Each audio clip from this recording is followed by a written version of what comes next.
반갑습니다. 급식관리 부분을 함께하게 될 저는 배미애라고 합니다. 자, 오늘부터 이제 급식관리 부분의 요점 정리를 시작할 건데요. 요점 정리를 시작하기 전에 OT로 잠깐 이전에 나왔던 시험의 어떤 출제의 경향과 또 각 챕터별로 어떤 부분을 조금 더 집중적으로 공부하면 좋을지 관련 지어서 이야기를 좀 해보도록 하겠습니다. 시험을 준비하는 수험생분들은 이미 다 알고 계시긴 하겠지만 저희가 시험이 1교시, 2교시로 나눠져 있잖아요. 특히 급식관리 부분은 2교시에 진행이 됩니다. 위생 및 관계 법규하고 함께 진행을 하는데요. 전체 합쳐서 60문제이긴 하지만 작년에 그다음에 그 전에 그 전년도들 이렇게 시험 문제를 봤을 때 단체 급식 부분은 급식관리 부분은 41번부터 주로 한 78번 요 정도 선에서 급식관리 문제가 출제가 되고요. 작년 같은 경우에도 보면 총 38문제가 출제가 되었습니다. 2023년도, 2024년도에 나온 출제의 경향도 제가 표시를 좀 해봐 드렸는데요. 각 챕터마다 보면 비슷하게 문제가 출제되는 경향을 보이고 있습니다. 이쪽 급식관리 파트는 개요라고 하는 챕터부터 시작해서 9번째 마케팅 관리라고 하는 챕터까지 쭉 진행이 되는데요.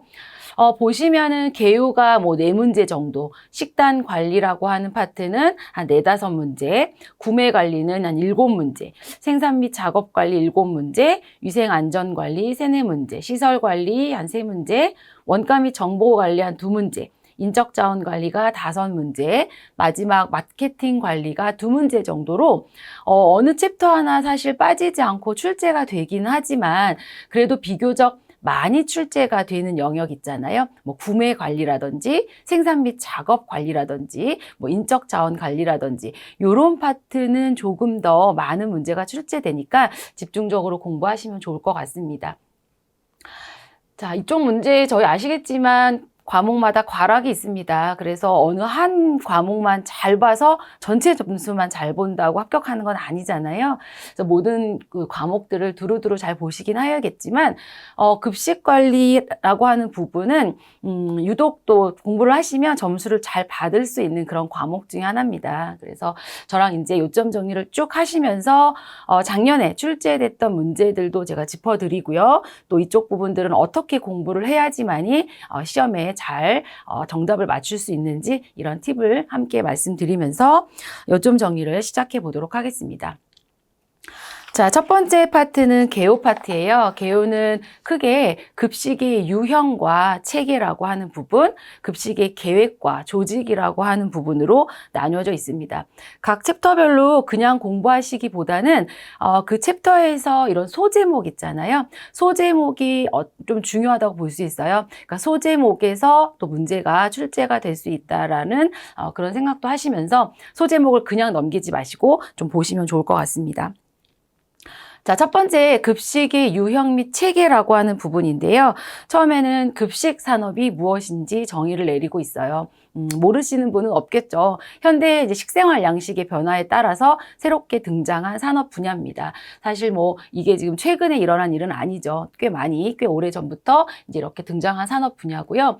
급식이라고 하는 부분은 음식과 서비스를 제공하는 그러한 산업이다라고 보시면 될 것 같습니다.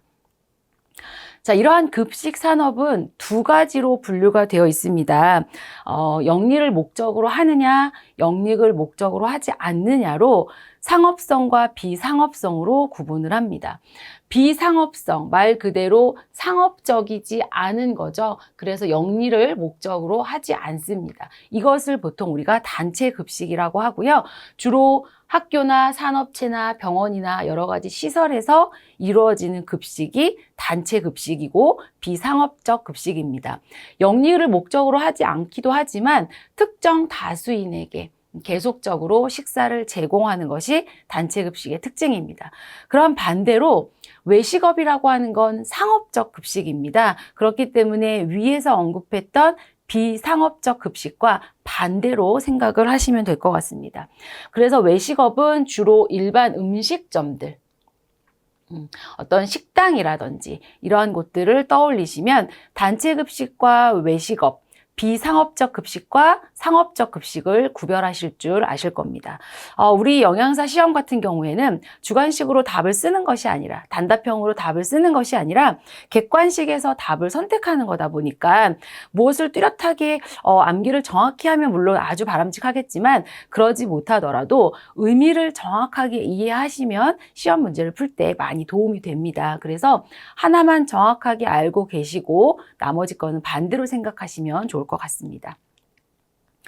자, 급식 산업의 최신 경향인데요. 이 최신도 뭐 아주 지금의 최신이진 않습니다. 다만, 그 급식 산업이라는 걸 봤을 때 앞에서 얘기했던 상업성 급식과 비상업성 급식이 어떤 구별이 뚜렷하진 않고 여러 가지 교류를 통해서 구별이 좀 약해졌고요. 또 해외 외식 업체가 국내로 진출을 하면서 약간 경쟁력도 향상되고 또 선진화된 그러한 경영 방식도 요구되고 있는 게 특징이죠. 또 하나 특징은 이런 3번, 4번이죠. 가정 식사 대용식이라고 하는 HMR이라고 하는 또 밀키트라고 하는 것이 판매가 예전에 비해서는 많이 급증했습니다. 또 최근에 코로나라든지 이런 것들 이후로 이런 HMR이나 이런 것들이 더 많이 급증했죠. 그래서 어떻게 보면 이 3번의 내용이 가장 최신의 경향이라고 볼 수가 있고요. 또 햇섭 시스템이 도입됐다든지 또 서비스 번들링이라고 해서 급식 서비스, 식사나 서비스만 제공하는 것뿐만 아니라 그 식자재를 처리하기 위한 전처리나 유통이나 포장이나 이런 관련 산업들을 묶어서 제공하는 이런 서비스 번들링도 급식 산업의 최신 경향이라고 볼 수가 있겠습니다. 이런 것들을 외운다기보단 쭉 한번 읽어보시면 이해가 좀 되시죠? 그렇게 이해를 하고 넘어가시면 되겠습니다. 자, 그다음에 단체급식의 정의인데요. 앞에서 단체급식, 그래서 우리 비상업적 급식이라고 해서 한번 언급을 했는데, 단체급식이라고 하는 건 영리를 목적으로 하지 않는다. 그리고 특정 다수인을 대상으로 계속적인 식사를 공급하는 시설을 총칭합니다. 특정 다수인이라고 하는 것은 예를 들어 학교다, 병원이다, 사업장이다 이렇게 생각하면 그곳을 학교를 다니는 학생들, 병원에 있는 직원들, 병원에 입원해 있는 환자들, 뭐 복지시설에 있는 그런 시설의 대상자들, 이러다 보니까 특정 다수인이 됩니다. 계속적으로 식사를 공급하는 시설을 얘기합니다. 그래서 단체급식의 정의 이렇게 알아두시면 되고요. 식품위생법에 보면 단체급식과 관련된 조항이 하나 있습니다. 특히 영리를 목적으로 하지 아니하면서 특정 다수인에게 계속해서 음식을 공급하는 아래와 같은 시설들을 말하는데, 특히나 이런 부분들을 집단급식소라는 명칭으로 칭합니다. 그래서 집단급식소가 어떤 곳이다라는 거 알아두셔야 되고, 이 집단급식소라고 칭할 수 있으려면 50명 이상에게 식사를 제공해야 합니다. 한 번 급식을 제공할 때, 한 번 식사를 제공할 때 50명 이상에게 식사를 제공하는 급식소를 집단급식소 이렇게 얘기를 한다라고 법에 게시가 되어 있기 때문에 이 부분 기억하셔야겠죠. 자, 이런 단체급식이 관리는 어떻게 되어지고 있느냐. 단체급식이라고 하는 건 일반적으로 크게 세 가지의 어떤 관리 순환 과정을 거친다라고 이해를 하시면 됩니다. 첫 번째는 계획이죠. 모든 거는 계획 없이 바로 이루어지진 않잖아요. 그래서 계획이 먼저 있고, 그리고 그 계획에 따른 거를 실시합니다. 실행을 한다라고 보는 거죠. 그리고 마지막에는 평가라는 것을 하게 되어 있습니다. 평가라는 과정으로 끝나는 것이 아니라 평가를 하고 나서 다시 계획 단계로 돌아가서 이 관리를 순환하는 과정이라고 보시면 될 것 같고요. 여기에서는 계획이나 실시나 평가라고 하는 이 과정들이 구체적으로 어떠한 것들이 있는지 밑에 예시가 되어 있어요. 예를 들면 계획이라고 했는데 영양을 계획하는 거, 뭐 식사를 계획하는 거, 아니면 식자재를 구입하는 걸 계획한다든지, 조리를 어떻게 할 건지 계획한다든지, 이런 것들이 계획 기능에 포함이 되는 거고요. 실제로 진행되는 것들, 실시에 들어가고, 그리고 뭐 검수일지, 뭐 재고조사, 아니면 만족도 조사, 뭐 검식, 이러한 것들이 평가 기능에 들어가는 항목들이거든요. 그래서 이 부분에서는 계획, 실시, 평가라고 하는 이 순환 과정도 당연히 중요하겠지만 어떤 것이 계획에 들어가는지, 어떤 것이 실시, 어떤 것이 평가에 들어가는지 구별해서 뽑아내실 줄 알도록 구별하실 줄 알면 될 것 같습니다. 자, 그렇다면 이러한 급식을 관리하는 급식 관리자가 있잖아요. 급식 관리자, 대표적인 게 영양사입니다. 영양사라고 하는 것이 무엇인지 정의가 내려져 있죠. 식품이나 영양에 관한 전문적인 지식을 바탕으로 국민의 영양과 건강 향상을 위해서 일하는 사람입니다. 그래서 이러한 부분들을 영양사라고 얘기를 하고요. 식품위생법에 보면 앞서 설명드렸던 집단급식소라고 하는 곳에서는 영양사를 두어야 한다라고 명시가 되어 있어요. 집단급식소라고 하면 어떻게 된다고 했어요? 한 번 급식을 할 때 50명 이상에게 식사를 제공하는 곳이 집단급식소라고 그랬잖아요. 그래서 이러한 집단급식소에서는 영양사를 반드시 두어야 한다라고 명시가 되어 있기 때문에 그렇게 이해를 하시면 됩니다. 그렇다면 영양사를 두지 않아도 되는 경우라고 해서 식품위생법에 제시가 되어 있는데요. 영양사를 집단급식소에는 둬야 되는데 그렇지 않은 곳이 예외가 3군데가 있습니다. 그러니까 이거 기억을 해 두셔야겠죠. 집단급식소 운영자가 영양사를 두어야 하는데 본인이 영양사야. 그런 경우에는 영양사를 따로 두지 않아도 당연히 되겠죠. 그리고 한번 급식을 할 때 우리가 50명 이상에게 급식하는 걸 집단급식소라고 했는데 산업체 급식인 경우에는 영양사를 두는 것이 조금 달라요. 그래서 100명이 안 된다. 100명 미만의 산업체인 경우에는 영양사를 두지 않아도 됩니다. 다만 100명이 넘어간다? 그러면 얘도 둬야 되겠죠. 그런데 영양사를 두지 않아도 되는 경우, 또 조리사가 영양사 면허가 있는 경우에는 이제 또 영양사를 겸할 수 있으니까 따로 두지 않아도 되겠죠. 영양사를 두지 않아도 되는 경우에서는 요 2번이 조금 헷갈리거나 특이한 경우이기 때문에 요 2번을 반드시 기억해 두시면 될 것 같습니다. 자, 영양사의 업무가 이렇게 7가지가 제시되어 있습니다. 국민영양관리법에 영양사의 업무가 쭉 제시가 되어 있는데요. 건강 증진, 환자를 위한 영양, 식생활 교육 및 상담, 영양 정보 제공부터 시작해서 쭉 영양위생 교육까지 쭉 제시가 되어 있는데 한 번씩 읽어보시면 이런 일들을 영양사가 해야 되는 일이구나 라고 해서 혹여나 문제에서 이런 것들이 아닌 생뚱맞은 것들이 나오면 그것들을 찾아낼 수가 있을 정도로만 확인하시면 됩니다. 자, 그 다음에 영양사의 면허는요, 이것도 국민영양관리법에 영양사의 면허는 이런 사람들이 딸 수가 있다라고 해서 제시가 되어 있는 겁니다. 식품학 또는 영양을 전공한 자가 교과목 학점 인수를 하고 보건복지부령이 정하는 요건을 갖춘 사람, 쭉쭉쭉 이렇게 또 영양사 국가고시 시험에 합격한 후에 보건복지부 장관의 면허를 받아야 하는 거죠. 우리 선생님들이 이제 이런 부분들을 준비하는 거다 보니까 영양사 면허를 어떻게 받는지 한번 쭉 읽어보시면 되고요. 결격 사유가 있습니다. 정신질환자라든지 감염병 환자라든지 기타 밑에 써 있는 내용들은 결격 사유에 해당이 됩니다. 그렇지만 여기에 감염병 환자라고 하는 것은 비형 간염 환자를 제외한 감염병 환자를 말하기 때문에 이 비형 간염 환자를 제외한다라고 하는 이런 특이사항 정도는 기억을 하고 넘어가시면 될 것 같습니다. 자, 이제는 급식의 유형입니다. 급식의 유형이라고 하는 건 급식 대상별, 어떤 사람들에게 급식을 하느냐, 급식의 대상별로 나눠지는 게 있고요. 또 급식의 운영 형태별, 그러니까 급식의 운영이 직영으로 직접 운영되는지 또 위탁을 해서 운영하는지의 차이로 구별을 합니다. 그래서 먼저 대상별 유형을 좀 보시면요. 이 부분은 학교 급식이라든지 병원 급식이라든지 산업체 급식이라든지 이렇게 대상별로 유형이 나뉘어지는데 그 유형별로 나뉘어지는 어떤 특징이라든지 그다음에 목적이라든지 이렇게 구별을 해서 기억을 하시면 될 것 같습니다. 일단 먼저 학교 급식부터 볼게요. 자, 학교 급식이라고 하는 건 초, 중, 고등학교에서 제공되는 급식이다라고 하는 거는 아마 이 이름에서도 우리가 알 수가 있겠어요.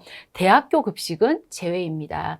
그런데 최근에 법이 좀 바뀌면서 학교급식 대상에 유치원이 포함이 되었습니다. 그렇기 때문에 학교급식 대상자에 유치원이 포함되었다라는 부분 기억하시고, 다만 50명이 안 되는 사립유치원, 사립유치원이라는 건 이제 개별로 지어진 유치원입니다. 공립이나 국공립이 아니라 그런 유치원, 50명이 안 되는 작은 유치원은 제외가 되지만 그 외에 유치원은 학교급식에 다 포함이 된다라는 요 특이사항 기억하시면 될 것 같고요. 목적을 아셔야 돼요. 각각의 그 급식의 목적. 자, 학교급식의 목적이라고 하는 건 그 학생들, 대상자들의 어떤 심신발달, 편식교정, 식습관 지도, 공동체 의식 고치, 식생활 개선, 크게는 국가 식량 정책 개선의 목적이 있는 것이 학교급식입니다. 학교의 목적인 교육을 원활히 지원하면서 그 급식 대상자들에게 영양을 공급하는 이런 목적을 갖고 있죠. 그래서 여기 기억부터 미음에 해당되는 이 내용들 한 번씩 읽어보시고요. 이 부분은 학교급식 그 급식의 목적이구나라고 구별을 하실 줄 알면 될 것 같습니다. 자, 학교급식의 연역은 굉장히 긴데요. 그 중에서 뚜렷하게 몇 가지 정도만 짚고 넘어갑니다. 학교급식은 이전에 1953년에 구호급식, 외부에서의 지원에 의한 구호급식으로 시작이 됐습니다. 그 이후에 78년도에 영양사가 배치됐고 81년도에 학교급식법이 제정되면서 제도가 확립됐고 1992년부터 학교급식은 전면 확대가 되었다라고 아시면 될 것 같고요. 자, 그 다음엔 유치원 급식입니다. 유치원 급식은 유아교육법에도 명시가 되어 있는데요. 한 번에 100명 이상의 유아에게 급식을 제공하는 유치원은 영양사를 1명, 반드시 2개 되어 있습니다. 다만 시설과 설비를 잘 갖추고 있는 2개 이상의 유치원은 같은 교육청 관할일 거 아니에요. 그럴 경우에는 100명 이상이긴 하더라도 2개의 유치원은 공동으로 영양사를 둘 수가 있습니다. 그렇기 때문에 2개라고 하는 거 기억해 두셔야 되고요. 100명 이상의 유치원은 영양교사 1명이 의무 배치입니다. 우리 지금 영양사를 통틀어서 얘기를 하고 있지만 영양교사가 의무 배치인 것들도 최근에 학교급식법에 유치원이 대상에 포함이 되면서 법이 이렇게 개정이 되었습니다. 2022년도에 개정된 법으로 이렇게 개정된 부분들은 또 문제에 출제될 경향이 높기 때문에 한번 정확하게 짚고 가는 것이 좋습니다. 학교급식법이나 이런 부분이 개정되면서 영양교사 배치 기준이 바뀌면서 영양교사를 1명, 반드시 2개 되어 있습니다. 그러니까 100명이 넘으면 영양사든 영양교사든 1명 반드시 배치해야 됩니다. 다만 100에서 200명까지는 관할, 같은 지역에 있는 유치원은 2개의 유치원은 1명의 영양사 또는 영양교사를 공동으로 배치할 수 있다는 거죠. 그럼 200명이 넘으면 어떻게 될까요? 그렇죠? 200명이 넘으면 200명 이상인 경우에는 반드시 영양사, 영양교사를 두어야 된다라고 하는 부분입니다. 자, 그 다음에 산업체 급식이에요. 산업체 급식이라는 건 공장, 사무실, 관공서, 연수원 이런 데 제공되는 급식입니다. 급식의 고객이 일을 하는 어떤 근로자라고 볼 수가 있겠죠.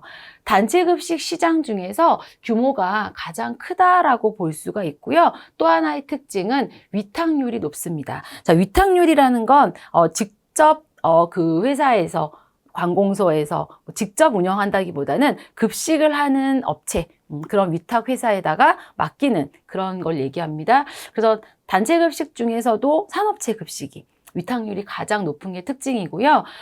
단체 급식의 목적은 급식 대상자가 근로자다 보니까 근로자들의 건강 유지와 향상, 어떤 근로자라고 하는 이런 키워드가 들어가야 되는 게 특징이죠. 또 생산성을 향상시키거나, 왜냐하면 일하시는 분들의 건강이나 이런 것들이 좋아야 그 일적인 결과물도 좋아지다 보니까 생산성 향상, 또 산업 사고 예방 이런 것들이 산업체 급식의 큰 특징이라고 볼 수가 있죠. 또 앞서 한번 얘기를 했지만 산업체 급식소에서는 영양사를 의무로 둬야 되는 건 100명 이상입니다. 그렇죠? 100명이 되지 않았을 경우에는 영양사를 두지 않아도 되는 경우에 저희가 포함시켰었잖아요. 그래서 100명이 넘으면 산업체 급식소에서도 영양사를 의무로 고용을 해야 됩니다.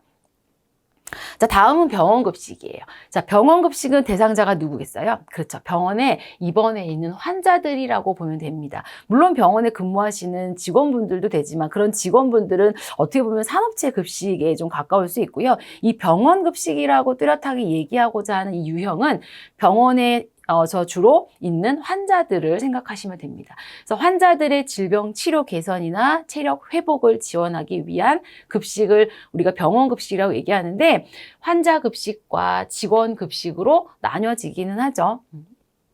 그래서 병원 급식은 크게 이렇게 두 가지로 나뉘어져 있어요. 그러다 보니까 병원 안에서의 급식은 굉장히 많은 일을 하게 됩니다. 환자 급식이 있는 것이 특징이다 보니까 다양한 치료식 이런 것들이 존재를 하죠.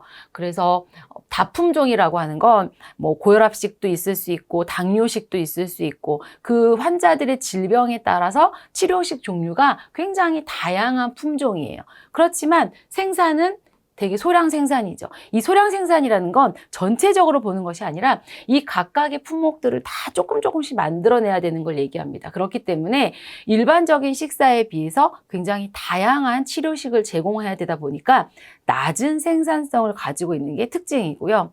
또 일요일이나 공휴일이나 이런 것들 없이 계속 급식이 이루어져야 되잖아요. 그렇다 보니까 인건비가 높은 부담이 있을 수가 있습니다. 또 뒤에서 병동배선이나 중앙배선 이런 이제 배식 서비스를 얘기할 때 언급을 해서 그때 얘기를 하겠지만 이런 그 배식 자체가 병동으로 우리가 운반을 많이 하잖아요. 병원은. 그러다 보니까 인건비가 더 많이 들어가는 특징이 있습니다. 그리고 식사 내용을 지속적으로 확인을 해야 되는 어려움이 있어요. 무슨 말이냐면 입원도 계속하고 퇴원도 계속하고 하다 보니까 식사를 몇 끼를 준비해야 하는지 이런 부분들을 지속적으로 확인해야 되는 그런 특징도 있고요. 또 무엇보다 면역력이 취약한 환자들을 대상으로 하는 거다 보니까 더더욱 위생적으로 안전한 식사를 제공을 해야 합니다. 물론 다른 산업체나 학교급식도 위생적인 안전 중요하죠. 하지만 이제 환자들이다 보니까 더 중요하다 이렇게 기억을 하시면 될 것 같습니다.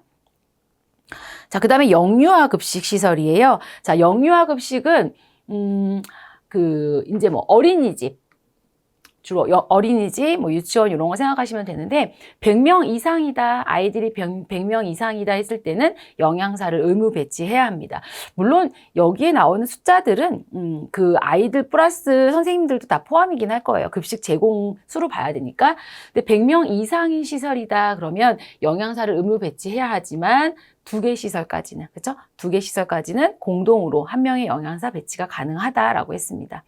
영유아 보육법에 보면요, 영양사가 작성한 식단을 제공해야 된다. 어린이집 급식 같은 경우에도 이렇게 나와 있고, 똑같이 2개의 어린이집 공동으로 영양사를 둘 수도 있다라고 나와 있는데, 그렇지 않고 이제 100명 미만의 작은 어린이집도 있잖아요. 작은 어린이집들 같은 경우에는 어린이 급식관리지원센터라고 하는 곳에서 근무하는 영양사의 지도를 받아서 식단을 작성해야 된다라고 해서 영유아 보육법에 나와 있습니다.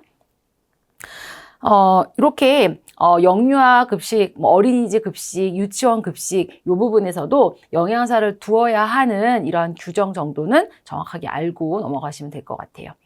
자, 그 다음에 사회복지시설 급식인데요. 사회복지시설 급식 같은 경우에는 뭐 아동복지, 노인복지, 뭐 장애인복지 이런 식으로 해서 영양적으로 취약한 이러한 대상자들을 대상으로 주로 하루 3끼 급식을 제공합니다. 이분들이 이 복지시설에서 거주하는 경우가 많다 보니까 아침, 점심, 저녁을 다 제공한다고 볼 수가 있겠죠. 신체적으로나 정신적으로 건강을 유지시키고 증진시키는 것이 사회복지시설의 급식의 특징이라고 볼 수가 있습니다. 사회복지시설의 안전지원에 관한 법률 이렇게 보면 여기에서 보면요. 이 취약계층들의 이런 단체급식을 지원하는 데 있어서 위생이나 영양관리를 지원하기 위하여 사회복지급식관리지원센터라는 것을 운영하게 되어 있어요. 여기에서의 영양사들에게 지원을 받으면 된다라고 하는 부분이 이것도 최근에 시행이 되고 있습니다. 그래서 어린이급식관리지원센터와 사회복지급식관리지원센터가 같이 운영이 되고 되고 있죠. 그들의 거기에 근무하시는 영양사들의 지원을 받게 되고 있습니다. 자, 그 외에 군대 급식, 그 다음에 뭐 선수촌 급식, 또 기내식 이런 것들도 단체 급식에 해당이 되는데 군대 급식 같은 경우에는 그 대상자들이 군대에 있는 분들이다 보니까 군력이 증진시킨다든지 이런 것들이 특징일 수가 있고요. 또 선수촌 운동선수 급식들은 그 선수들이 대상이 되니까 그 선수들에게 맞는 식사가 공급되어야 하고요. 또 기내식 같은 경우에는 주로 조리 냉장을 하는 방식, 조리를 했다가 바로 냉장을 해서 또 냉장을 해뒀다가 실제 기내에서 재가열하는 그런 방식으로 운영되는 것들이 좀 특징이긴 합니다. 자, 지금까지 얘기했던 급식을 주로 급식 대상자별로 우리가 유형의 특징을 좀 알아봤잖아요.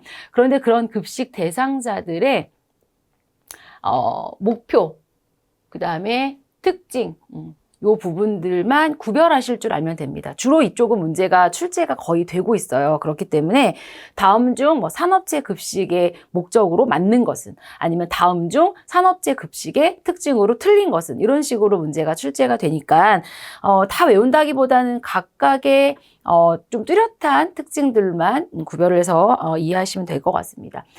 대상자가 학생이다라는 거. 산업체는 근로자라는 거, 병원은 환자라는 거, 뭐 이런 부분들. 그리고 학교 급식 같은 경우에는 그러다 보니까 학생들의 올바른 식습관 어떤 형성이라든지 이런 부분이 좀 특징일 수 있고요. 산업체는 근로자의 건강 증진이라든지 이런 거. 또 병원 급식 같은 경우에는 환자들의 식사 지도라든지 뭐 특별히 더 위생 관리를 해야 된다든지 이런 부분들. 사회복지시설 같은 경우에는 정서적인 안정 추구라든지 이런 부분들이 또 각각의 어떤 뚜렷한 특징이라고 볼 수 있으니까 한번 이 표의 특징을 쭉 한번 읽어보시고 넘어가면 될 것 같습니다. 자, 그 다음에는 이제 급식의 유형입니다. 급식의 유형별로 나뉘어진 거예요. 급식의 운영별로. 앞에는 급식의 대상별로 나눴다면 이번엔 운영별로 나눈 거죠. 직접 운영하느냐, 맡겨서 운영하느냐 이렇게 차이로 구별하시면 됩니다. 직접 운영하는 거는 직영급식이라고 얘기를 해요. 이렇다 보니까 물론 자본이나 인원이나 이런 부분들이 필요는 하겠지만 어떤 그 수익보다 품질을 좀 더 우선시할 수 있는 장점이 있습니다. 우리 기관에서 직접 운영하는 거다 보니까 이익이나 이런 것들을 낼 필요가 없잖아요. 그래서 품질 제고가 조금 더 우선시 될 수 있는 것이 장점일 수 있어요. 또 신속한 원가가 통제될 수 있다. 원가를 우리가 알아서 바로바로 통제할 수 있는 것이 장점일 수 있습니다. 그럼 반대로 위탁급식이라고 하는 건 맡겨서 하는 거예요. 그 급식을 담당으로 하는 어떤 전문 기관에다가 전문 업체와 같은 곳에다가 뭐 일부 맡길 수도 있고 전체를 다 맡길 수가 있겠지만 이렇게 의뢰를 해서 경영을 하는 것을 우리가 위탁급식이다라고 얘기를 합니다. 그럼 위탁급식은 직영급식과 좀 차이가 뚜렷하게 나잖아요. 그래서 이런 위탁급식을 했을 때는 기대 효과라는 것이 좀 있습니다. 이런 효과가 있으니까, 이러한 게 있으니까 위탁을 하는 거잖아요. 그래서 기대 효과가 무엇인지 아시는 게 좀 필요한데, 기대 효과라고 하는 건 크게 재정적인 부분에서 어떤 기대 효과가 있는지, 또 인적 자원 부분에서, 또 급식을 운영하는 부분에서, 감독하는 부분에서 각각의 기대 효과가 있거든요. 좀 구별을 해놓은 것 뿐인데 이 전체가 다 기대 효과긴 합니다. 생각을 해보시면 우리가 직접 운영하는 것도 좋은데 그럼에도 불구하고 위탁을 했을 때는 뭔가 좋은 점이 있어야 위탁을 좀 더 할 거 아니에요. 뭐 비용이나 원가를 절감할 수 있다든지 아니면 시설과 설비를 개선할 수 있다든지 아니면 인건비가 좀 절감될 수 있다든지 아니면 노사 문제나 이런 걸로부터 해방될 수 있다든지 사실 이런 게 가장 큰 장점일 수 있어서 위탁급식을 할 수 있는 겁니다. 또 급식 관리에 대한 어떤 부담을 우리가 좀 줄일 수가 있잖아요. 우리가 직접 안 하고 맡기니까 쉽게 말해서 좀 신경을 덜 써도 된다라는 거죠. 그래서 이런 부분들 때문에 위탁을 한다라고 볼 수가 있고요. 급식 업무 부담 경감 이런 부분 있죠. 이런 것들 때문에 위탁급식을 한다라고 해서 어떠한 기대 효과, 뭐 긍정적인 부분 때문에 위탁을 하는지 읽어보시면 되고 그런데 이제 제약사항이 있을 수 있습니다. 이 제약사항이라고 하는 건 위탁을 의뢰한 기관 측면에서 아니면 위탁 급식 업체 측면에서로 두 개로 나눠서 생각할 수가 있는데, 생각을 한번 해보시면 위탁을 의뢰한 우리 입장에서는 전문성이 좀 부족한 업체하고 계약이 될 가능성도 그쵸, 생각할 수 있습니다. 우리가 좀 편하려고, 쉽게 말해서 조금 부담을 경감시키기 위해서 위탁을 하려고 하는데, 전문성이 생각보다 부족한 업체와 계약을 하게 되면 또 여러 가지 문제가 생길 수가 있겠죠. 급식의 질에 대한 통제가 우리는 어렵습니다. 실제 우리가 하게 되면 우리가 수시로 이런 통제를 할 수가 있겠는데, 업체에 맡겼잖아요. 업체에 맡겼으면 내가 이래라 저래라 하기가 좀 어렵죠. 투자 자본 회수의 문제로 품질이 저하될 수가 있습니다. 이건 무슨 말이에요? 업체 입장에서 투자를 좀 했을 거 아니에요, 처음에. 그러니까 업체는 업체대로 이익을 벌어야 된단 말입니다. 그렇기 때문에 그들이 투자한 거를 자꾸 회수하려는 어떤 이익을 조금 추구하려 하다 보면 급식의 품질은 좀 떨어질 수가 있겠죠. 반대로 급식 업체 측면에서는 어떨까요? 업장별 계약 내용도 편차가 있을 수가 있을 거고, 또 노후 설비 개선의 책임 소재도 또 좀 힘들 수가 있을 거고, 또 고객사나 이용 고객의 위탁 업체와의 입장 차이 이런 것도 있을 수 있고, 뭐 관계 형성이나 이런 것들이 좀 어려울 수 있습니다. 이렇게 위탁 급식을 했다라고 하는 부분은 직영 급식과 위탁 급식의 차이점을 분명히 일단 특징을 이해하시고요. 위탁을 했을 때의 앞에서 어떤 기대 효과라고 표현했지만 장점 같은 거, 또 반대로 이건 제약사항이라고 하는 어떤 단점 같은 거, 이런 부분을 구별해서 찾아내실 줄 알면 될 것 같거든요. 그래서 읽어보시면 될 것 같습니다. 이런 그 위탁을 하게 된 이후의 전망과 발전 방향 뭐 이렇게 나왔는데, 사실 이 부분은 그렇게 중요할 것 같진 않아요. 한번 읽고 좀 넘어가도록 할 거고요. 이러한 위탁 경영이 등장하게 된 배경을 좀 보면, 뭐 급식소의 내적으로 보면 여러 가지 환경이 변화됐죠. 직원의 복리 후생 증진도 요구되고 급식 경영의 합리화 추구, 이런 부분들이 생기면서 위탁 경영을 하게 되는 것도 있고요. 또 경제적인 변화, 뭐 물가가 상승했다든지, 뭐 산업 전문화 이런 것들이 많이 생긴다든지 해서 우리가 직영으로 하는 데 있어서는 좀 한계를 느껴서 전문 업체에 위탁을 한다든지 이런 것들도 생길 수 있고, 또 사회 문화적인 환경으로 봤을 때는 고객의 요구, 급식 대상자들의 요구도 되게 다양해지고, 또 건강을 지향하는 어떤 식문화 이런 것들이 생기면서 직접 운영하는 것보다는 위탁을 운영하는 것이 조금 더 효율적이다 생각해서 위탁 경영이 새롭게 계속 진행될 수 있는 그런 환경이라고 볼 수가 있겠습니다. 이런 부분은 쭉 읽어보시면 크게 사실 어렵진 않아요. 어떤 문제가 나왔을 때 읽어보고 틀린 거, 맞은 거를 구별하실 수 있을 겁니다. 자, 이렇게 위탁을 하는 데 있어서는 계약이라는 걸 해야죠. 우리가 직접 하는 것이 아니라 업체에 맡겨서 하는 거다 보니까 계약이라는 것을 해야 합니다. 계약의 절차가 있죠. 첫 번째는 검토를 합니다. 그래서 위탁 그 전담 부서 같은 것들도 구성하고 선정 기준 같은 거를 작성해서 처음에 이제 검토를 하죠. 그리고 나서는 공고라든지 제안서를 받는다든지 해서 업체를 선정합니다. 선정하고 나면 계약 체결을 하겠죠. 그래서 위탁을 검토하고 업체 선정하고 계약을 체결하는 이 위탁 계약 절차 기억하시고요. 이 위탁 계약 절차가 이 빨간색으로 표시한 것들만 나오는 것이 아니라 요 안에 있는 걸로 이렇게 순서가 나올 수도 있단 말이에요. 그러면 어떤 것이 제일 먼저 이루어지고 그 다음 이루어지는지 찾아낼 줄 알도록 이렇게 보시면 될 것 같습니다. 자, 이렇게 계약하는 방식도 크게 두 가지로 구별이 됩니다. 식단가제랑 관리비제, 이렇게 두 가지 방식이 있는데 각각 조금 더 효과적인 방법으로 계약을 하는 겁니다. 식단가제라고 하는 건 말 그대로 식단가, 식사 단가, 주로 판매 가격을 얘기하겠죠. 식사 단가를 기준으로 계약을 하는 방법입니다. 이럴 때는 식수 변동이 적거나 주로 대규모 이런 급식소에서 주로 채택하는 방법인데요. 재료비, 인건비, 경비, 위탁 수수료 이런 것들이 다 포함된 식사 단가로 계약을 보통 하는 것이 식단가제고요. 관리비제라고 하는 건 뭐냐면 이제 의뢰기관이 관리비하고 위탁 수수료를 위탁 업체에다가 지불하는 그런 방법입니다. 뭐 식재료비나 인건비나 이런 것들이 실비가 좀 달라지잖아요. 그때그때 실비로 청구를 하게 되고 일정 비율의 위탁 수수료도 추가로 지급을 합니다. 근데 이런 것들은 좀 작은 업체에서 작은 규모의 급식소에서 주로 채택하는 방법이 되겠죠. 그래서 식단과제와 관리비제가 어떠한 형태의 계약 방식이구나 하는 거를 구별해서 이해를 하시면 됩니다. 자, 그 다음에는 이제 급식 시스템에 대해서 한번 알아보도록 하죠. 급식 시스템이라고 하는 거는 우리가 이제 급식의 조직이 각각이 추구하는 목표가 있습니다. 그 목표를 달성하기 위해서 인적 자원이든 물적 자원이든 재정적 자원이든 이런 것들을 끊임없이 상호작용시키죠. 계획하고 조직하고 지휘, 조정, 통제하는 이런 과정으로 끊임없는 상호작용을 일어나게 합니다. 그런 것들을 이제 우리가 급식 시스템이라고 얘기하는데 주로 계획, 조직, 지휘, 조정, 통제라고 하는 이 사이클도 간혹 시험에 나오기도 하니까 이 순서 반드시 기억하시면 될 것 같고요. 이러한 개방 시스템의 특징도 알아두셔야 합니다.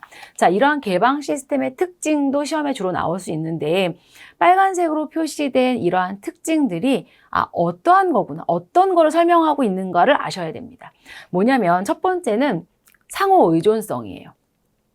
상호 의존성이라는 건 뭐냐면 시스템 부문 간의 상호작용에 의해서 통합을 통한 상승 효과라는 거죠. 그러니까 각각이 이렇게 하는 것이 아니라 여러 시스템들이 상호작용을 하면서 상승 효과를 이렇게 낼 수 있는 이런 부분들이 상호 의존성인데 이런 것들이 개방 시스템의 특징의 하나고요. 두 번째는 역동적 안정성입니다. 여러 가지 내적이나 외적 환경 이런 것들과 상호작용을 하고 변화와 통제, 적응 이런 것들을 통해서 역동적이지만 그 안에서도 안전성을 유지하는 것, 안정성을 유지하는 것이 개방 시스템이죠. 우리 이제 안전이 있고 안정이 있는데요. 이런 안정이라고 하는 건 어떤 균형을 얘기를 합니다. 안전이라고 하는 건 그야말로 우리가 안전한 거, 세이프티를 얘기를 하는 거고 안정이라고 하는 건 변화 없는 거, 균등한 거, 균형한 거 이런 거 이해하시면 되거든요.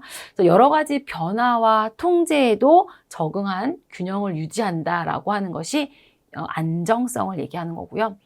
세 번째는 합목적성입니다. 이거는 뭐냐면 투입이나 여러 가지 변형 과정을 거치는 것들이 다양하더라도 결과물은 비슷하게 나온다라고 하는 거예요. 우리 이제 뒤에 가서 급식을 보면 투입이 있고 그 다음에 산출이 있습니다.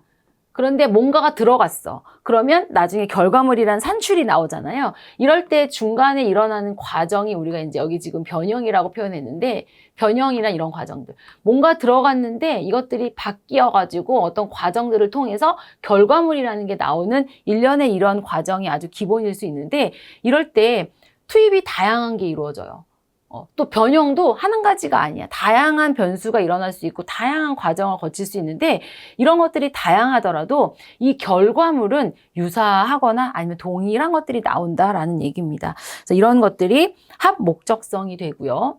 그 다음에 네 번째는 이게 경계 침투성에서 유연성이라고 얘기하는 변화하는 환경에 상호 영향을 주고 또 받으면서 영향을 주고받으면서 시스템의 접점 지형이 경계도의 변화라고 하는 거죠. 유연성이라고 하는 게 사실 약간 변화가 있는 것도 자연스럽게 조금 어딘가에 특별하게 쏠리지 않는 그런 부분들을 얘기하잖아요. 그래서 그러한 유연성이 개방 시스템의 특징이기도 하고요. 또 시스템 간의 공유 영역이 있는 거죠. 다 이제 상호작용이 발생하는 그런 영역. 그리고 위계 질서라고 하는 게 여러 하위 단계, 하위 시스템으로 구성이 되는 동시에 또 상위 시스템의 한 부분이 되는 어떤 위계가 있다라고 하는 겁니다. 그래서 어떻게 이렇게 지금 말로만 이렇게 풀어놔도 이게 무엇을 뜻하는지 느낌이 좀 잘 안 오잖아요. 그런데 간혹 시험 문제에는 이러한 정의적인 부분이 개방 시스템이 어떠한 특징인지를 이렇게 묻는 부분도 있고, 아니면 저렇게 빨간색으로 표시된 부분을 말을 좀 바꿔서 개방 시스템의 특징이 아닌 것은 이라고도 문제가 나올 수 있다 보니까 개방 시스템의 특징, 여기 설명하는 6가지가 어떠한 뜻인지 이렇게 이해를 하시고 외워두시면 될 것 같아요. 자, 그 다음에 급식 시스템의 모형입니다. 방금 살짝 설명드렸듯이 기본적인 시스템은 투입과 변환과 산출이에요. 어떠한 것이 투입됩니다. 그리고 변환이라는 과정을 거쳐서 산출이 되는 거죠. 이것이 급식 시스템의 아주 기본적인 모형입니다. 여기에서 투입이 무엇이냐? 요 밑에 설명되는 거죠. 투입에 인적 자원도 있고 물적, 시설, 운영 자원이 있을 수 있어요. 예를 들어 조리와 관련된 노동력들. 여기 투입에는 노동력도 있을 수 있고요. 또 식재료 같은 게 있을 수 있죠. 식재료도 있을 수 있고요. 또 식재료나 일하시는 분들이 쓸 수 있는 기기라든지 장소라든지 이런 것들은 다 투입에 해당되는 내용들입니다. 그래서 투입에 어떤 것들이 해당되는지 구별하실 줄 알면 되고요. 자, 이 투입이라고 하는 것이 변환이라는 과정을 거쳐서 산출물로 나오는 거죠. 자, 산출물이라고 하는 건 우리가 식재료라고 하는 게 투입이었으면 그걸 가지고 만들어내는 음식이 산출이 되겠죠. 그렇죠? 그리고 눈에 보이는 음식뿐만 아니라 눈에 보이지 않는 만족도라든지 이런 것들도 다 산출에 해당이 됩니다. 그 중간에 변환이라고 하는 것은 구매하고 생산하고 분배하고 소통하고 결정하고 조직하고 지휘 통제하고 이런 부분들이 다 중간에 들어가는 변환에 해당이 되는 거죠. 그래서 앞서 말씀드렸던 투입, 변환, 산출이라고 하는 것은 급식 시스템의 가장 기본적인 모형이고요. 여기에다가 통제나 기록이나 피드백이 추가된 것이 확장 모형이라고 보시면 될 것 같습니다. 그래서 만약에 시험에 기본 시스템 모형은 투입, 변환, 산출만 고르셔야지 여기에 통제나 기록이나 피드백이 들어가 있으면 이건 기본 시스템은 아니고 확장이다. 이렇게 구별을 하시면 되고요. 투입, 변환, 산출에 어떤 것들이 투입이고 어떤 것들이 변환이고 어떤 것들이 산출인지 구별하실 줄 알면 되죠. 확장에 들어가는 통제와 기록과 피드백도 각각 이러한 내용들이다 해서 이 6가지 확장되는 시스템 모형 안에 예시들 구별하실 줄 알면 됩니다. 자, 그 다음에는 급식 시스템별 유형이에요. 앞서 얘기했던 이런 급식 시스템이 이제 유형이 있는데 크게는 4가지 유형으로 구별을 할 수가 있습니다. 음식이 준비되는 곳, 또 제공되는 곳의 어떤 위치, 또 준비되고 제공될 때까지 어떤 시간 간격, 또는 구입되는 식품의 형태나 노동력의 종류나 보관 방법이나 이러한 것들로 급식 시스템을 4가지 유형으로 분류를 하는데요. 이 4가지 유형의 분류는 잠시 쉬었다가 이어가 보도록 하겠습니다.